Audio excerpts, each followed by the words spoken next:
The night is cool, and the breeze is sharp. It carries the sound of chants and the smell of fire.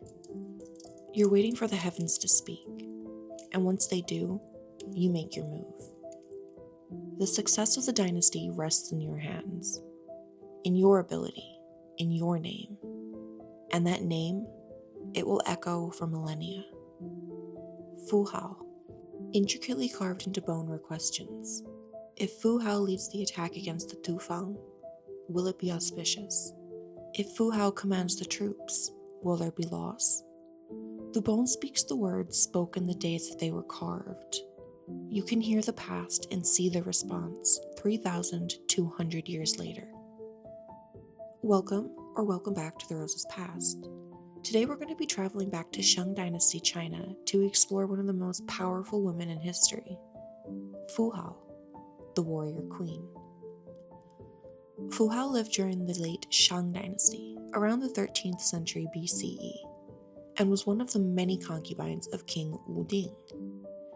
This was a society ruled through divination, sacrifice, and war, and one where palace women almost never appeared as independent actors in the historical records.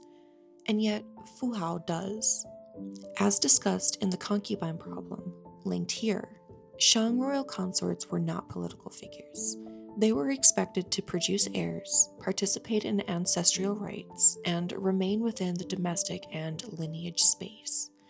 In surviving oracle bone inscriptions, most consorts appear without names, as mother figures only, and as passive subjects of divination. They're asked about indifferently. They are not asked to act. This is the complex system that Fu Hao appears inside of. Fu Hao's earliest and most consistent appearances in the oracle bones are ritual, not military. She's recorded as performing divinations, presiding over ancestral sacrifices, and managing ritual timing, as well as communicating with royal ancestors on behalf of the state. This places her in the role of a high-ranking ritual specialist, what we would call a high priestess today. In the Shang world, this wasn't just ceremonial. Divination determined when armies would move, when campaigns were legitimate, which sacrifices were required, and also how the ancestors were being interpreted. Fu Hao did not just advise power, she authorized it through divination. In Shang political logic, ritual and warfare went hand in hand together. The person trusted to speak to the ancestors could also be trusted to carry out their will. This is how Fu Hao transitions from altar to battlefield so fluidly. Oracle bones record her leading campaigns against the Qiang and Ba people, commanding forces numbering in the thousands, capturing prisoners, and also conducting post-battle sacrificial rites. When the inscription asks whether or not Fu Hao should attack, they're not getting her permission, they're recording a decision that was already embedded in her role. Fu Hao was close to King Wuding. She was one of his most important and favored consorts. Ritual power in the Shang society was assigned through lineage, training, trust, and proven effectiveness. Fu Hao's repeated presence in the divination and sacrificial records show that she was embedded in the religious infrastructure of the state, and her military command followed from that. By all accounts, she was remarkably skilled in warfare. Some of the most intimately revealing oracle bones inscriptions concerning Fu Hao are medical, and they offer an amazingly rare first-hand account of thoughts during her lifetime. They ask questions about whether Fu Hao would survive childbirth, whether the birth was going to be auspicious, and whether sacrifices should be offered for her recovery. These questions are not private as they would have been with an ordinary concubine. Fu Hao was special, and they appear alongside military and ritual concerns because Fu Hao's survival affected the state operations in a pretty big way. For most palace women, childbirth risk ended in silence, but for Fu Hao, it ended in the archive of history. In 1976, Fu Hao's tomb was discovered at Yinxu near modern Anyang.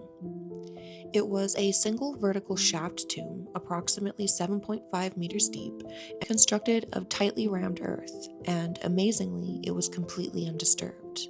We get to see how it was when it was sealed all those years ago. Unlike other tombs from the same time period, there were no murals, No narrative wall art, and no visual storytelling. Instead, there was something even more striking. Over 130 weapons, including large bronze battle axes, ritual bronze vessels inscribed with her name, jades, cowries, bone hairpins, and 16 decapitated human sacrifices that were placed deliberately around the sides of the tomb and along the floor in front of Fu Hao herself. The ritual bronzes were not decorative, they were the holding tools of the sacrifice, confirming that Fu Hao was buried not only as a consort or general, but as a ritual authority whose role extended even beyond death. The tomb encompasses who she was as a person when she was alive. Fu Hao was by all accounts a rarity in military history, and she is the most complete view that we have today of military women in the Shang Dynasty.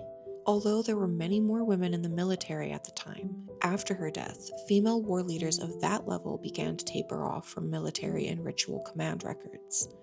Her authority was very real, and it seemed to have ended with her. Fu Hao left no inscription explaining herself. No moral statement, no justification, and no narrative. She survives because her name was carved into the bones, her actions were recorded, and her tomb was sealed and left unlooted. Most palace women's personal stories and information vanished from history because the state never needed to remember them. Fu Hao remains because briefly it did, and to me, that's really beautiful. Fu Hao is remembered as an extraordinary leader in ancient China, a woman whose power can be traced through administrative questions, ritual tools, military outcomes, and burial choices. And all of it was recorded so we can read about it now and keep Fu Hao alive in our minds today. Which is exactly the goal of The Rose's Past. So if you enjoyed giving the past its voice back, then like, subscribe, and I'll see you in the next layer of history. Until then, remember, the more you know.